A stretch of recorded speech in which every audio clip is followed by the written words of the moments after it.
Mummy जी। हाँ Devika. Mummy जी, वो मैं आपसे कुछ बात करना चाहती हूँ। हाँ हाँ बोलो। मुझे वीर और माही की शादी एक समझौता लगती है, एक ऐसा समझौता जो वीर सिर्फ हमारी खुशी के लिए कर रहा है। मम्मी जी, मेरा दिल कहता है कि वीर इस शादी से खुश नहीं है। देविका, ये कैसी बातें कर रही हो तुम? हाँ, समझौता?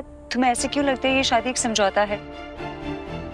दोनों अच्छे परिवार से है, दोनों बचपन के दोस्त है, परिवार भी मिलनसार है और आगे चलकर ना राजनीतिक गठबंधन की भी संभावना है। तो इसमें कॉम्प्रोमाइज कहाँ से आया? अब दोनों बचपन के दोस्त रहे हैं, शादी होने के बाद साथ में रहेंगे तो आई एम श्योर आगे चलकर प्यार भी हो जाएगा। मम्मी जी, ऐसा आपको लगता है कि सब स्मूथली चल रहा है, पर ऐसा नहीं है मम्मी जी। जहां बात दिल की होती है वहां दिमाग काम नहीं करता। मैंने खुद नोटिस किया है वीर को। जब से शादी की बात चली है ना, फिर मुझे बहुत अपसेट दिखा है मम्मी जी। मम्मी जी, मेरी बात मान लीजिए, वीर ये शादी सिर्फ हमारी खुशी के लिए कर रहा है, मेरे अंदर से खुश नहीं है मम्मी जी। ऐसा भी तो हो सकता है ना कि वीर किसी और को पसंद करता हो। वीर की जिंदगी में कोई और भी तो हो सकता है ना मम्मी जी।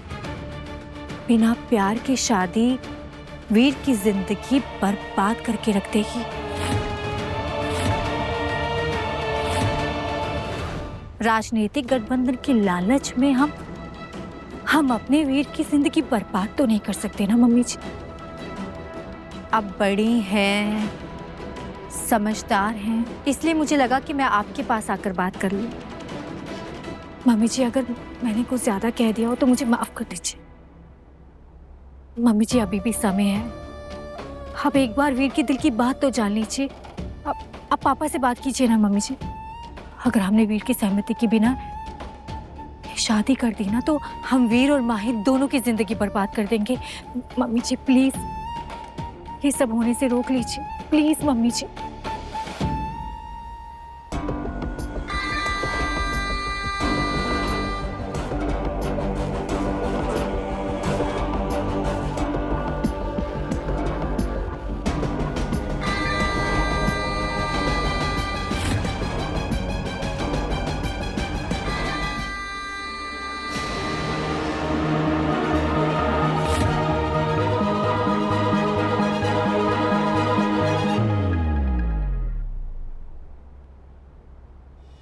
दादाजी को टाइम से खाना और दवाई नहीं दी ना तो प्रॉब्लम हो सकती है। एक तो उन्हें पैरालिसिस है और ऊपर से वो विजेंद्र अंकल के अलावा किसी और के हाथ से खाना खाते भी नहीं है।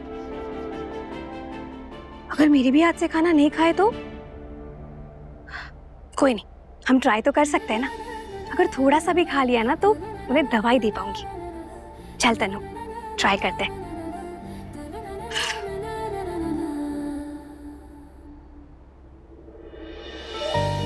दादाजी,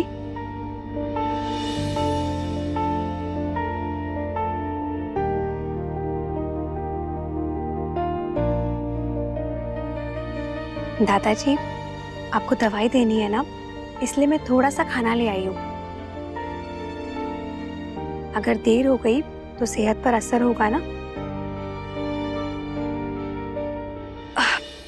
वैसे तो मैं जानती हूँ सुप्रिया आंटी और विजेंद्र अंकल आपका बहुत अच्छे से ख्याल रखते हैं, पर आज ना वो दोनों भी बाहर गए हुए, घर पे नहीं है। तो क्या आज के एक दिन आप मेरे हाथ से खाना खा लोगे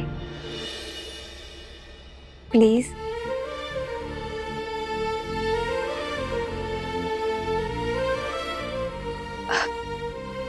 दादाजी, अगर जिम्मेदारियां बढ़ जाएंगी तो उनके लिए आसानी होगी ना, उनका भी थोड़ा स्ट्रेस कम हो जाएगा, है कि नहीं? प्लीज आज एक दिन के लिए मेरे हाथ से खाना खा लीजिए प्लीज।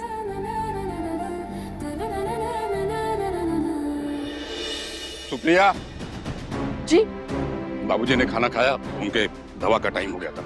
जी मैं भी मंदिर से बस अभी आ रही हूँ। वो क्या है ना कि रास्ते में बहुत बड़ा जुलूस निकला था, तो इसलिए मुझे आने में देरी हो गई। आने में देरी हो गई मतलब? सुप्रिया, तुम्हें पता है कि बाबूजी के खाने और दवा में लापरवाही मुझे बर्दाश्त नहीं। तुम्हारे पूजा पाठ से जरूरी है ये सब।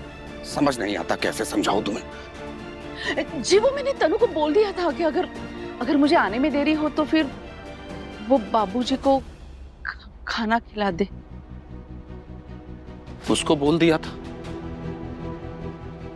सुप्रिया, तुमको पता है कि बाबूजी मेरे अलावा किसी के हाथ से खाना नहीं खाते। मेरी गैर मौजूदगी में मुश्किल से तुम खिला पाती हो उन्हें खाना। जानती हो ना कि बाबूजी इससे चिढ़ जाते हैं, और तुमने उस लड़की को भेज दी। समझ नहीं आता। हटो।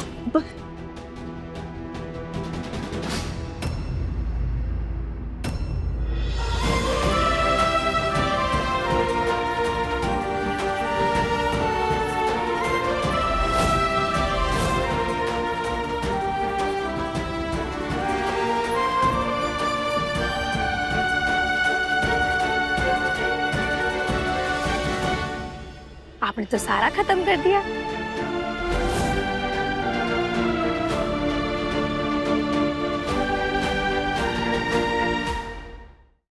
सर ने मुझे कहाँ फंसा दिया, मैं कहाँ से लाऊं नए क्लाइंट्स।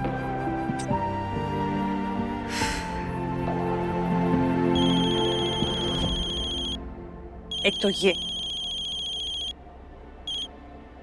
हेलो, आप बार बार फोन करके क्यों परेशान कर रहे हैं कि प्रमोशन ऑफर्स के लिए प्लीज मुझे कॉल मत कीजिए। हेलो मैम, वो हमें एक सीए फर्म की तलाश थी जो हमारी कंपनी के अकाउंट्स और जीएसटी फाइलिंग का काम देख सके। मैंने सही नंबर पे कॉल किया है क्या? ओह हाँ हाँ हाँ हाँ हाँ, I'm so sorry sir, so sorry, मैंने आपको गलत समझा। आपने बिल्कुल सही नंबर पे कॉल किया है। हमारी फर्म जीएसटी फाइलिंग भी करती है और अकाउंट का सारा काम करती है। और सर हम आपका पोर्टफोलियो भी हैंडल कर सकते हैं। बहुत सारे कॉम्प्रिहेंसिव प्लान्स है सर। यस सर, आप कल ऑफिस आ जाइए, हम वहाँ बैठकर सब कुछ डिस्कस करेंगे। Thank you sir, thank you so much and again I am sorry. जी sir, okay okay, thank you.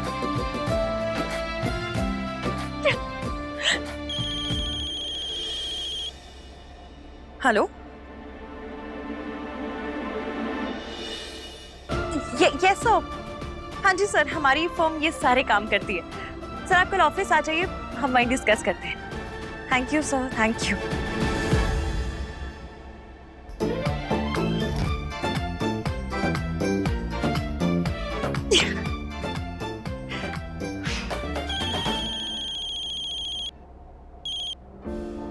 Hello,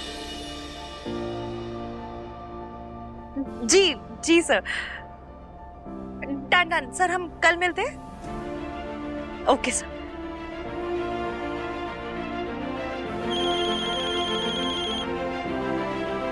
hello, done yes sir, कल मिल सकते हैं सर। Okay, thank you.